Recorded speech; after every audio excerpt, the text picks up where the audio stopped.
మన సీఎం రేవంత్ రెడ్డి నిన్ననో మొన్ననో మాట్లాడుకుంటే ఏమన్నాడంటే అసలు ఏ ఒక్క పథకం కూడా ఆగలేదు, అంతకుముందు ఉన్న పథకాలు అన్నీ అమలవుతున్నాయి, ఏ ఒక్క పథకం అన్న ఆగిందా అని అన్నాడు. నిజంగా ఏ ఒక్క పథకం ఆగలేదా? అంతకుముందు ఉన్న పథకాలట అసలు ఏ పథకాలు ఆగలేదట, అన్ని పథకాలు సవ్యంగా నడుస్తున్నాయి, మేము ఇంకా చాలా వెరైటీ కూడా తెచ్చినాము అని చెప్పుకొచ్చే ప్రయత్నం చేసిండు. అయితే సీఎం గారికి మరి మర్చిపోయి మాట్లాడిండా, లేకపోతే కావాలని మాట్లాడిండా, లేకపోతే ఆయనకి నిజంగానే ఎవరన్నా తప్పుడు ఇన్ఫర్మేషన్ ఇచ్చిర్రా తెలియదు. కానీ నిజంగా గతంలో ఉన్న పథకాలన్నీ అమలవుతున్నాయా? ఒకసారి చూస్తున్న జనాల కన్నా, ఈ వీడియో చూస్తున్న జనం కన్నా గుర్తుంటే ఒకసారి కమెంట్లలో పెట్టుర్రి, మీకు ఏ ఏ పథకాలు ఆగిపోయినాయి, అన్నీ వస్తున్నాయా లేవా అనేది ఒకసారి కమెంట్లలో పెట్టుర్రి. నేను కొన్ని పథకాలు నాకు గుర్తున్నాయి, కొన్ని పథకాలు ఇప్పుడు మీకు చెప్తా. ఇప్పుడు అన్ని పథకాలు కంటిన్యూగా నడుస్తున్నాయి, మొత్తం మేము చాలా చేసినాము, మేము చెప్పినవి చేసినాం, చెప్పనివి చేసినాం, అంతకుముందున్నవి చేసినాం, ఇట్లా మాట్లాడుకుంటూ వచ్చిండు. నిజంగా అంతకుముందున్నవి అన్నీ చేస్తుర్రా? ఫస్ట్ మహిళలకు సంబంధించిన దాని నుంచి మనం స్టార్ట్ చేద్దాం. ఇప్పుడు కేసీఆర్ కిట్ ఉండే అంతకుముందు గుర్తుంది కదా, మనకు అందరికీ గుర్తుంది. కేసీఆర్ కిట్లో ఏమేమి ఉంటుండే, ఏమేమి వస్తువులు ఉండే కూడా మనందరికీ తెలుసు, చాలామందికి తెలుసు. తెలంగాణలో ఉన్న పల్లెలలో ఉన్న చాలామంది మహిళలకు తెలుసు, మన ఊర్లలో ఉండే మన అవ్వలకు తాతలకు అందరికీ తెలుసు చాలామందికి. కేసీఆర్ కిట్లో తల్లికి బిడ్డకు కావాల్సినవి అన్నీ పెట్టి కేసీఆర్ కిట్ ఇచ్చేటోళ్ళు. గవర్నమెంట్ హాస్పిటల్లో డెలివరీ కోసం పోయినటువంటి మహిళకు డెలివరీ చేసి గవర్నమెంట్ హాస్పిటల్లో ఒకవేళ ఆడబిడ్డ పుడితే 13,000 ఇచ్చేటోళ్ళు, మగ పిల్లగాడు పుడితే కనుక 12,000 ఇచ్చేటోళ్ళు. 12,000 ఇచ్చి కేసీఆర్ కిట్ కూడా ఇచ్చేటోళ్ళు. దీంతో ఏమైంది, గవర్నమెంట్ హాస్పిటళ్ళల్లో డెలివరీలు పెరిగినాయి, అట్లనే నార్మల్ డెలివరీలు కూడా పెరిగినాయి. ఎందుకంటే ఇప్పుడు ప్రైవేట్ హాస్పిటల్కి ఆడికిడికి పోయినామనుకో, మనం నార్మల్ డెలివరీకి ఒక లెక్క ఛార్జ్ చేస్తారు, సిజేరియన్కి ఇంకొక లెక్క ఛార్జ్ చేస్తారు. నార్మల్ డెలివరీకి కొంచెం తక్కువ ఛార్జ్ చేయాల్సి వస్తుంది, తొందరగానే డిశ్చార్జ్ చేయాల్సి వస్తుంది అని చాలామందిని సిజేరియన్లు చేస్తున్నారు. సిజేరియన్లు పెరిగినాయి అని కూడా మనం చూసినాము, విన్నాము. ఊర్లలో ఉండేటువంటి చాలామందికి కూడా తెలుసు. ఇప్పుడు ప్రైవేట్ హాస్పిటల్కి పోతే కనుక అంతంత బిల్లులు అవుతాయి, ఎట్లా కట్టాలి అనేది కూడా అందరికీ తెలుసు. అట్లా గవర్నమెంట్ హాస్పిటళ్ళల్లో డెలివరీలు పెంచాలి అని, అట్లనే నార్మల్ డెలివరీలను ఎంకరేజ్ చేయాలని, పుట్టినటువంటి తల్లి బిడ్డ ఆరోగ్యంగా ఉండాలి అని, అట్లనే కొంతమందికి ఆర్థికంగా ఉంటుంది, ఇంకొక కొంతమందికి ఉండదు. కానీ పుట్టినప్పటి నుంచే బిడ్డకు అది తెలియవద్దు అని అందరికీ నాణ్యమైనటువంటి వస్తువులు ఇచ్చారు కేసీఆర్ కిట్ల. ఎట్లాంటి వస్తువులు ఉన్నాయి ఏంది అనేది మనందరికీ తెలుసు, కేసీఆర్ కిట్ల ఏమేమి ఇస్తుండే అని. అట్లా కేసీఆర్ కిట్ల అవన్నీ పెట్టి ఇచ్చిర్రు. దాని తర్వాత ఏంది, వాళ్ళని ఇంటి దగ్గర దిగబెట్టి వచ్చేంత వరకు కేసీఆర్ కిట్, గవర్నమెంట్ హాస్పిటళ్ళల్లో డెలివరీలు, ఇదంతా మనం చూసినాం. టీఆర్ఎస్ గవర్నమెంట్ ఉన్నటువంటి 10 ఏళ్లలో ఉన్నటువంటి పథకం ఇది.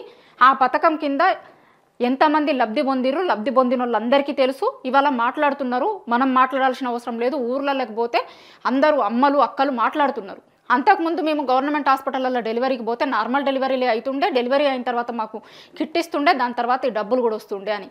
ఇవాళ వస్తుందా? ఆ పథకం ఉందా? నిలిపేసిరా?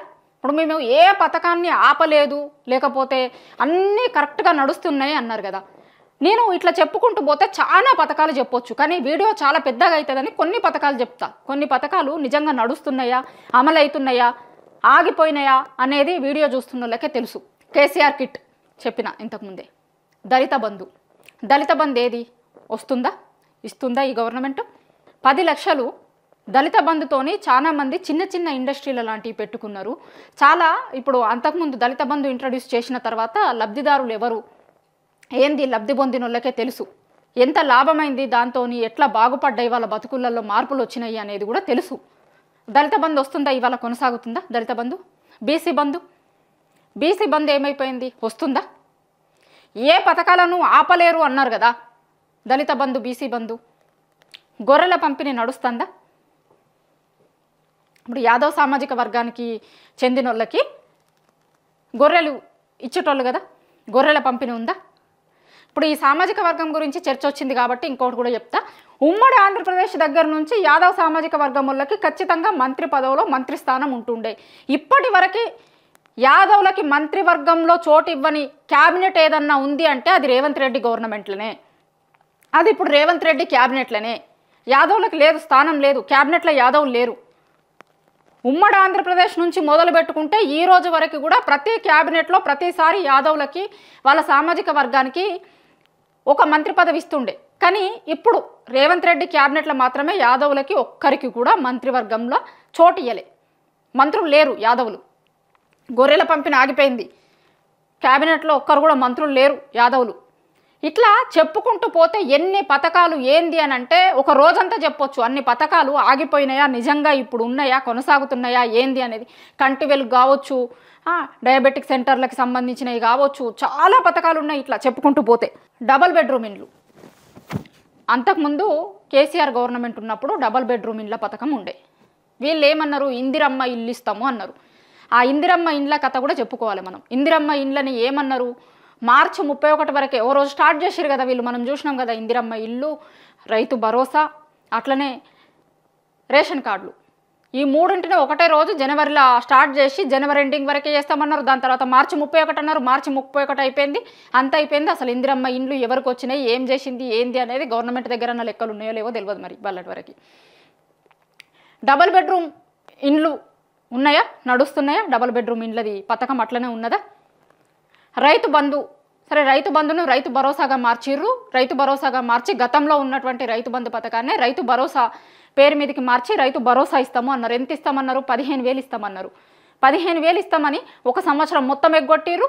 ఇంకో సంవత్సరంలో 3వ టర్మ్లో, అది కూడా ఫస్ట్ 2 టర్మ్లు వెళ్ళిపోయినాయి, 3వ టర్మ్లో ఇస్తాము అని చెప్పి ఆ 3వ టర్మ్లో కూడా ఎంతమందికి వేసిర్రు పైసలు, ఏం వేసిర్రు అనేది మొత్తం లెక్క జనాలకే తెలుసు.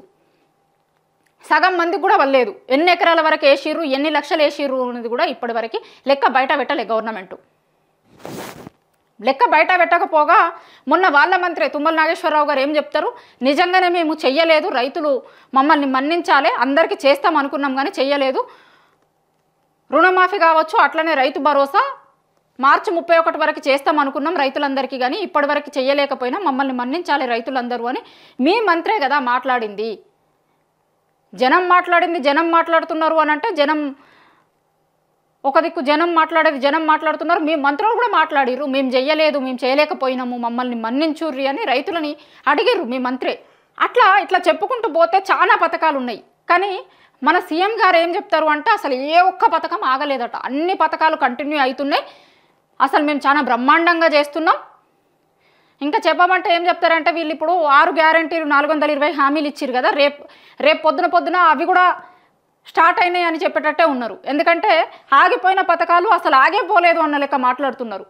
ఆగిపోయినాయా పథకాలు, ఆగిపోలేదా తెలంగాణ జనంకి తెలుసు కదా. ఎందుకంటే లబ్ధిదారులు మన కండ్ల ముందే ఉన్నారు. తెలంగాణ జనమే ఆ లబ్ధిదారులు. వాళ్ళకి అందుతున్నాయా అందుతలేదా అనేది వాళ్ళకి తెలుసు. ఇప్పుడు ఇవి నేను చెప్పిన పథకాలన్నీ ఆగిపోయినాయా ఆగిపోలేదా, ఆగిపోయినా కూడా ఆగిపోలేదు అని ఎందుకు మాట్లాడుతున్నారు సీఎం గారు? తెలంగాణ జనం అన్నీ గమనిస్తున్నారు, అన్నీ చూస్తున్నారు. ఏ ఏ పథకాలు ఆగినాయి, ఏ ఏ పథకాలు మీరు ఇస్తాము అని చెప్పి ఇప్పటివరకు ఇవ్వకుండా పోయిర్రు, ఏ ఏ పథకాలు ఇవ్వకపోయినా కూడా ఇచ్చినాము మొత్తం ఇంప్లిమెంట్ అయినాయి అని చెప్తున్నారు. అంతా జనం అబ్జర్వ్ చేస్తున్నారు. జనానికి అన్నీ తెలుసు.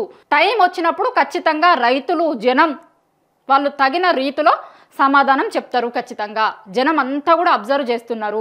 జనం అబ్జర్వ్ చేస్తలేరు, లేకపోతే వాళ్ళకి ఏం తెలియదు, మనం ఏం చెప్తే అది నమ్ముతారు, మనం ఏం మాట్లాడితే అది నడుస్తుంది అనుకుంటే తప్పవుతుంది. వాళ్ళు అన్నీ అబ్జర్వ్ చేస్తున్నారు, అంతా చూస్తున్నారు.